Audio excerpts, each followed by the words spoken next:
माझ्या कोणत्याच व्हिडिओमध्ये मी तुम्हाला म्हणत नाही व्हिडिओला लाईक करा, चॅनलला सबस्क्राईब करा किंवा व्हिडिओ शेअर करा.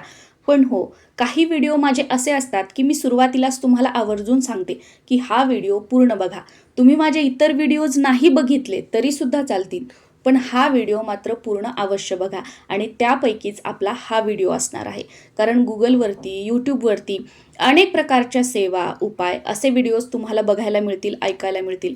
पण आता जी मी माहिती सांगणार आहे ना, ती शक्यतो तुम्हाला कुठे ऐकायला मिळणार नाही, कारण ही माहिती तुमच्यासोबत कोणी शेअरच करणार नाही. आणि खऱ्या अर्थाने ही माहिती तुमच्यासोबत शेअर करणं खूप महत्त्वाचं आहे.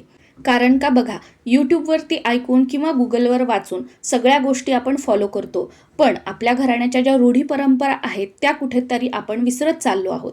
आपल्या घरी पूर्वीपासून काय चालतं, काय गोष्टी फॉलो केल्या जातात हे आपण जाणूनच घेत नाही. आणि जे व्हिडिओमध्ये सांगितलेलं आहे तेच खरं आणि मी जे करते त्या गोष्टी चुकीच्या, किंवा गुगलवर जे वाचलं तेच खरं आणि मी ज्या पद्धतीने करते त्या गोष्टी चुकीच्या, असा आपला समज असतो. आणि आपण मग यूट्यूबवरती जे ऐकतो, गुगलवर जे वाचतो त्याच गोष्टी करायला जातो.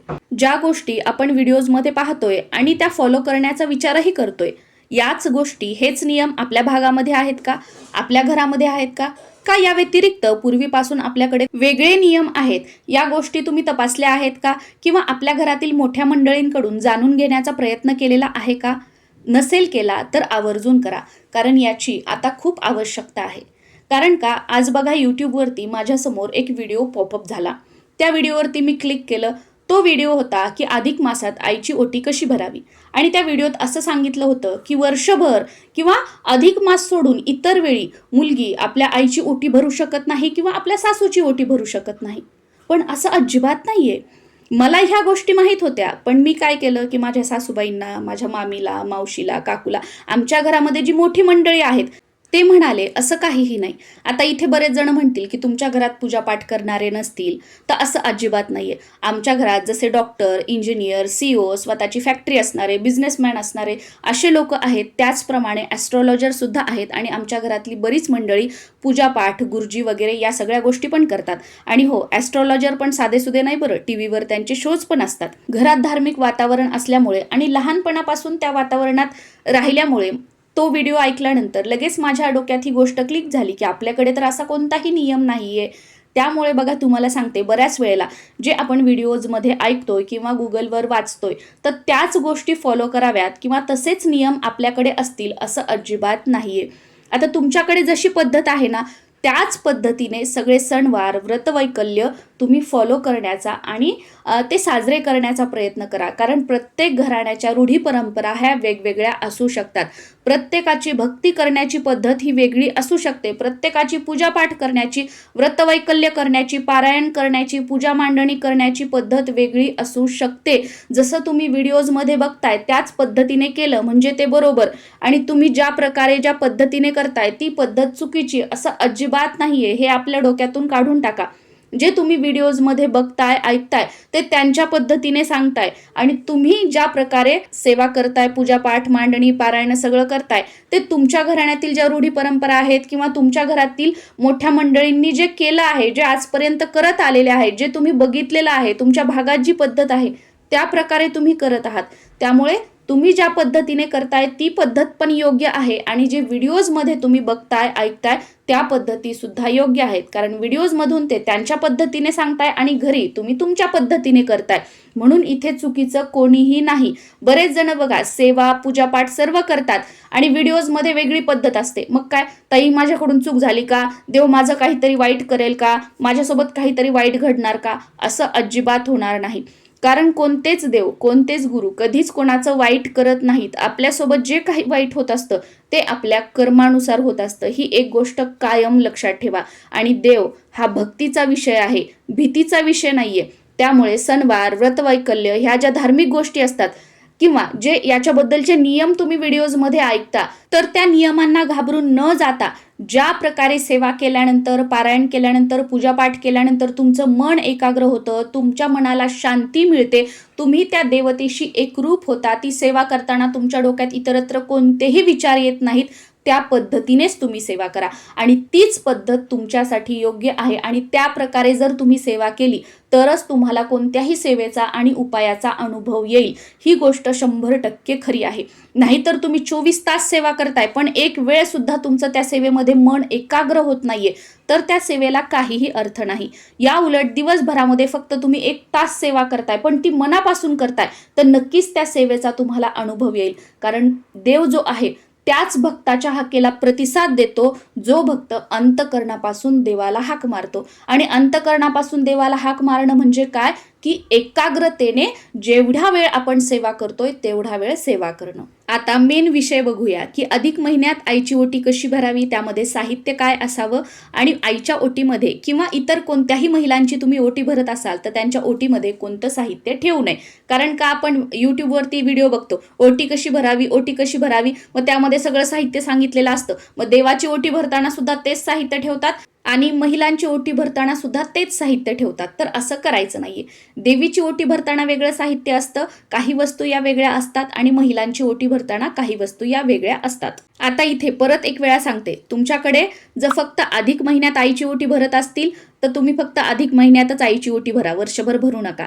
पण तुमच्याकडे अशी कोणतीही पद्धत नाहीये, प्रथा नाहीये तर तुम्ही 12 महिने कधीही आईची ओटी भरू शकता. आता मी सुद्धा बघा जेव्हा माहेरी वगैरे जाते तर तेव्हा माझी आई वगैरे जेव्हा आपण माहेराहून घरी यायला इकडे निघतो सासरी तर तेव्हा माझी ओटी भरते आणि मग आपण सासरी येतो. आणि माझ्या घरी समजा माझे आई वडील वगैरे आले तर माझी आई इथून जाताना त्यांच्या घरी मी माझ्या आईची ओटी भरते आणि ती तिच्या घरी जाते. तर असं करतो. तुमच्याकडे अशी पद्धत असेल तर नक्कीच तुम्ही करू शकता.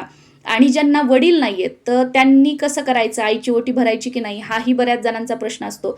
तर बघा एवढ्या दिवस नातेवाईकांमध्ये वगैरे या गोष्टी मी बघितल्या होत्या पण आता स्वतः अनुभव घेतलेला आहे. तर माझे वडील मागच्या वर्षी वारलेले आहेत भोगीच्या दिवशी, हे तुम्हाला मी सांगितलं होतं व्हिडिओजमधून आणि त्यामुळे जवळजवळ वर्ष 1.5 वर्ष माझे व्हिडिओज जे आहेत ते कंटिन्युटीमध्ये आलेले नव्हते. तर बघा वडील वारलेले आहेत तर आता माझ्या आईची ओटी मी भरू शकत नाही किंवा कोणीही माझ्या आईची ओटी भरू शकत नाही. आता बघा आजकाल बरेच जण असं म्हणतात की महिला जोपर्यंत असते ती सवाष्णी असते. तुमच्याकडे तशी पद्धत असेल तर तुम्ही करू शकता. आणि इथे बघा मी भरणं किंवा न भरणं यापेक्षा माझी आई असेल किंवा आमच्या घरातील ज्या मोठ्या महिला असतील की ज्यांचे मिस्टर वारलेले आहेत त्या स्वतःच कोणाकडून ओटी भरून घेत नाहीत, कोणाकडून कुंकू लावून घेत नाहीत, गळ्यात मंगळसूत्र घालत नाहीत किंवा पायामध्ये जोडवी घालत नाहीत. आमच्याकडे तरी ही प्रथा आहे आणि त्या गोष्टी आम्ही फॉलो करतो. त्यानुसार मी तुम्हाला सांगते की आमच्याकडे वडील नसतील तर आईची ओटी भरली जात नाही. तुमच्याकडे भरली जात असेल तर तुम्ही नक्कीच भरू शकता. अधिक महिन्यातील कोणत्याही दिवशी तुम्ही आईची ओटी भरू शकता. त्यासाठी हाच दिवस असावा तोच वार असावा असं काहीही नाही. कोणत्याही दिवशी तुम्ही माहेरी जाऊन आईची ओटी भरू शकता. ज्या दिवशी धोंडे जेवणासाठी तुमचे आईवडील तुम्हाला बोलवतील त्या दिवशी गेल्यानंतर तुम्ही आईची ओटी भरली तरी सुद्धा चालेल किंवा धोंड्याच्या महिन्यात तुमच्या आईवडील तुमच्या घरी आले तर तुम्ही तुमच्या आईची ओटी भरली तसंही चालू शकतं. आईची ओटी भरण्यासाठी तुम्ही साडी घेऊ शकता किंवा ब्लाऊज पिसाने ओटी भरली तरी सुद्धा चालेल. आपली जशी परिस्थिती आहे त्यानुसार आईची ओटी भरायची आहे. शेवटी काय आईची ओटी भरण्याचा मान आहे. मग ती तुम्ही 2000ची साडी घ्या, 500ची साडी घ्या, 200ची घ्या, नाही तर 50,000ची साडी घ्या किंवा ब्लाऊज पिसाने भरा. ओटीसाठी साडी घेतली असेल तर त्यावर ब्लाऊज पीस आवर्जून ठेवायचं आहे. कारण बरेच जण काय करतात की साडीमध्ये ऑलरेडी ब्लाऊज पीस आहे म्हणून दुसरं ब्लाऊज पीस ठेवत नाहीत. पण असं कधीही करायचं नसतं. जर आपण कोणाचीही ओटी भरण्यासाठी साडी घेतली त्यामध्ये ब्लाऊज पीस असेल तरी सुद्धा त्यावर दुसरं एक ब्लाऊज पीस ठेवायचं असतं. आणि साधं फक्त ब्लाऊज पीसने आपण ओटी भरणार असू तर फक्त ते ब्लाऊज पीसच घ्यायचं आहे. ओटी भरण्यासाठी आमच्याकडे शक्यतो तांदूळ घेतले जातात. तुमच्याकडे गहू घेतले जात असतील तर तुम्ही गहू घेऊ शकता किंवा तांदूळ किंवा गहू या दोन्हीपैकी काहीही घेऊ शकता. त्यानंतर हळकुंड, सुपारी, बादाम जे पूजेचे बादाम असतात पूजा साहित्याच्या दुकानात मिळतात तर तसा बादाम घ्यायचा आहे. खारीक आणि खोबऱ्याचा तुकडा या 5 वस्तू घ्यायच्या आहेत आणि कमीत कमी 5 रुपये, 10 रुपये, 100, 500 तुम्हाला जे काही पैसे ठेवायचे आहेत ते त्या ओटीवर ठेवायचे आहेत. आमच्याकडे असं म्हटलं जातं की ओटी भरताना मग ती ब्लाऊज पीसची असो, कुलदेवीची भरणं असो किंवा एखाद्या महिलेची भरणं असो त्यावर कमीत कमी 5 रुपये, 1 रुपये किंवा 10ची नोट, 50ची नोट असे तुम्हाला जे पैसे ठेवायचे ते ठेवायचे आणि मगच ओटी भरायची. विदाऊट पैशाने कधीही ओटी भरायची नसते. तुमच्याकडे असा नियम असेल तर नक्कीच तुम्ही फॉलो करा. तुमच्याकडे अशी कोणतीही पद्धत नसेल तर तुम्ही पैसे नाही ठेवले तरी सुद्धा चालेल. आता हे ओटीचं साहित्य एखाद्या ट्रेमध्ये किंवा ताटामध्ये ठेवायचं, आपल्या आईला खुर्चीवर किंवा पाटावर किंवा आसन टाकायचं, त्यावर बसवायचं, सुरुवातीला आईला कुंकू लावायचं, आई आपल्याला कुंकू लावेल, जी ओटीची साडी किंवा ब्लाऊज पीस असेल त्याला पण थोडंसं कुंकू लावून घ्यायचं आहे आणि मग आईची ओटी आपल्याला भरायची आहे व त्यानंतर आईला नमस्कार करायचा आहे. याप्रमाणे आईची ओटी भरायची आणि आईची ओटी भरताना आपलं जे तोंड आहे ते पूर्व पश्चिम असायला हवं. दोघींपैकी कोणाचंही तोंड दक्षिणेकडे येईल याप्रमाणे बसायचं नाहीये, पूर्व पश्चिम आपलं तोंड येईल या प्रकारे बसून आपल्याला आईची ओटी भरायची आहे. आता देवीची ओटी भरताना त्यामध्ये आपण खूप साहित्य ठेवतो, जसं की पानाचा विडा, गजरा किंवा 16 शृंगाराच्या ज्या वस्तू असतात त्या ठेवतो. तर महिलेची ओटी भरताना या वस्तू ठेवायच्या नसतात, म्हणजे आमच्याकडे ठेवल्या जात नाहीत. आता हा नियम वगैरे नाहीये, पण जनरली आम्ही ठेवत नाही. तुम्हाला कुलदेवीची ओटी भरताना ज्या सगळ्या वस्तू आपण वापरतो त्या वस्तू ठेवायच्या असतील ओटीमध्ये, आईची ओटी भरताना, तर तुम्ही ठेवू शकता. पण तांबूल हा आईची ओटी भरताना आपल्याला ठेवायचा नाही. बाकी गजरा, बांगड्या, 16 शृंगाराचं जे सामान आहे ते तुम्ही ठेवा, पण तांबूल चुकूनही आईची ओटी भरताना ठेवू नका. कारण बऱ्याच वेळेला काय होतं की व्हिडिओत असं सांगितलं आहे म्हणून आपण काहीही मागचा पुढचा विचार न करता तसंच करतो आणि मग तुम्ही आईची ओटी भरताना तांबूलही ठेवाल. तर ही चूक मात्र करू नका. कोणतीही गोष्ट फॉलो करताना यूट्यूबवरून ऐकलेली त्यापूर्वी आपल्याकडे काय पद्धत आहे हे नक्की जाणून घ्या आणि त्यानुसार गोष्टी करण्याचा प्रयत्न करा. आणि यूट्यूबवरती जे आपण ऐकतो, गुगलवर ज्या गोष्टी आपण वाचतो, तर ते एक नॉलेज म्हणून ग्रहण करा. आणि ज्यावेळी प्रत्यक्षात आपण गोष्टी करतो तर त्यावेळेला आपल्याकडे रूढी परंपरेनुसार ही गोष्ट कशी केली जाते, आपण लहानपणापासून आपल्या घरातील मोठ्या मंडळींना ह्या गोष्टी कशा पद्धतीने करताना बघितलेलं आहे, तर त्याच गोष्टी फॉलो करण्याचा प्रयत्न करा. कारण लग्नानंतर आपल्या घराण्याच्या ज्या रूढी परंपरा असतात त्या आपण जाणून घेणं, त्या पाळणं, त्या पुढे चालू ठेवणं आणि त्या प्रकारे सगळे सणवार वगैरे साजरे करणं हे आपलं प्रथम कर्तव्य असतं.